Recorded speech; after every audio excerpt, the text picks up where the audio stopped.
Hello friends, आज आपण बनवतो आयर्न, कॅल्शियम आणि ताकद देणारी, लहानपणीची आवडणारी, आजही आठवणीत असणारी, घरची चव देणारी रेसिपी. चला तर मग करूयात सुरुवात. मी लोखंडाची कढई घेतली आहे. तुमच्याकडे जी असेल ती घेऊ शकता. कढईमध्ये मी 2 चमचे तेल घालून घेते. यामध्ये घालतो आहे आपण अर्धा चमचा जिरं.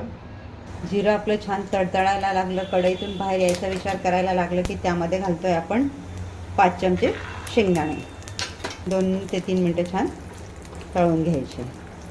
कमी फ्लेम ठेवायची गॅसची, म्हणजे शेंगदाणे आतून छान तळले जातील.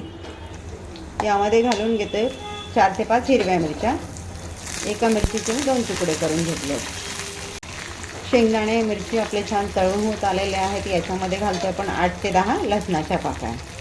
लसणाच्या पाकळ्याही आपल्याला मंद आचेवर तेलात परतून घ्यायच्या आहेत. तर आज आपण जी रेसिपी बनवतोय ना, अगदी मोजक्या साहित्यात कमी वेळात बनवायला जितकी झटपट आहे ना, चवीला तितकीच झणझणीत आहे. लसणे आपले छान तळून होत आले आहेत. आता आपण यामध्ये घालतोय आपल्या आजच्या रेसिपीमधला महत्त्वाचा घटक. यामध्ये मी ॲड करते 1 वाटी चिरलेला पालक. पालक आपल्याला यावर अगदी 1 ते 1.5 मिनटं परतून घ्यायचा आहे. त्याचा रंग बदलायला द्यायचा नाही. आपल्याला कमी गॅसवरच आपल्याला हे काम करायचं आहे. पालक खाण्याचे आपल्या शरीराला बरेचसे फायदे आहेत.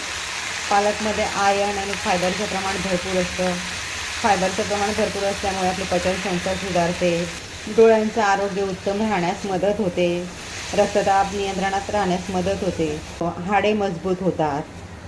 पालक आपली 1-2 मिनटं छान परतून झालेले आहे. आपण तिचा रंग बदलायला दिलेला नाही आहे. आपल्याला तर गॅस घालवून द्यायचा आहे आणि हे मिश्रण एका भांड्यामध्ये गारवण्यासाठी काढून घ्यायचं आहे. आपण प्लेटमध्ये गार करायला काढून घेतलं. ज्यावेळेला आपण कढईमध्ये पालक घातला त्याचं पाणी सुटतं. ते पाणी जिरेपर्यंत आपण पालक तेलात परतून घेतला. मिश्रण आपलं छान गार झालेलं आहे. याला मी आता मिक्सरच्या भांड्यामध्ये वाटपासाठी काढून घेते. या पद्धतीने आपण याचं जाडसर वाटप करून घेतलेलं आहे. खाताना शेंगदाण्याचे क्रंच आपल्या दाताखाली येतील इतपत जाडसर ठेवलं. मग अशी शेंगदाणे मिरच्या भाजलेल्या कढईमध्येच मी पुन्हा 1 चमचा तेल घालून घेते. तेलात 7 ते 8 लसणाच्या पाकळ्या घालून घेतल्यात मी छान तडका देण्यासाठी. या आपल्याला हलका ब्राऊन रंग येईपर्यंत कमी गॅसवर तेलात फ्राय करून घ्यायच्या, म्हणजे लसणाचा सगळा अर्क तेलात उतरेल आणि आपल्या रेसिपीला लसणाचा एक खमंग फ्लेवर येईल. आज आपण पारंपरिक अशी एक रेसिपी बनवतोय. पालकाचा ठेचा, मिरचीचा ठेचा आपण बऱ्याचदा खाल्ला आहे. मिरचीच्या ठेच्यामध्ये पण वेगवेगळे प्रकार आपण बघितलेले आहे. पण हा आमच्या लहानपणी आम्ही खाल्लेला, कायम आठवणीत राहिलेला तुमच्याबरोबर मी शेअर करते. पालकाचा ठेचा. लसूण छान आपले तळून झालेलं, तर यामध्ये आपण मिक्सरला लावून घेतलेलं पालक, शेंगदाणे, हिरवी मिरची ते वाटप घालून घेणार आहोत आणि मंद गॅसवर 1-2-3 मिनटं आपण ही छान परतून घेणार आहोत. ठेच्याला पुन्हा तेलात घालून परतून घेण्याचं कारण हेच की आपण फ्रीजमध्ये जर स्टोअर करत असू ना 1 आठवडा आरामात चालतो. त्यामुळे याला पुन्हा तेलात घालून मंद आचेवर 2-3 मिनटं आपल्याला फ्राय करून घ्यायचं. इथे तेल तुम्ही तुमच्या आवडीने कमी जास्त घेऊ शकता.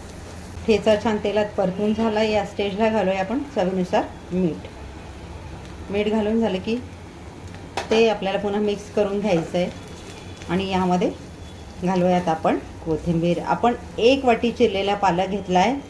ज्या वाटीने मी पालक घेतलेला आहे 1 वाटी, त्याच वाटीने मी इथे अर्धी वाटी कोथिंबीर घेतलेली आहे चिरलेली. तर कोथिंबीर यामध्ये घालायची.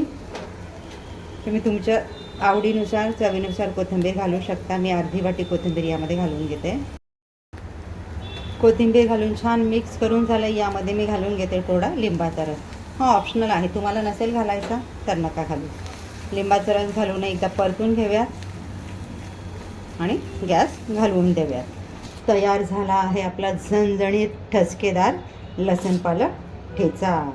आसनाच किचनच्या अशाच नवनवीन आणि छान रेसिपीज तुम्हाला बघायला आवडत असतील तर चॅनलला लाईक, शेअर, सबस्क्राईब करायला विसरू नका. बेल आयकॉन दाबायला विसरू नका. तयार आहे आपला नेहमीपेक्षा वेगळ्या चवीचा झणझणीत ठसकेदार लसूण पालक ठेचा. भेटूयात पुढच्या व्हिडिओमध्ये अशाच एका छान रेसिपीसह. थँक्यू.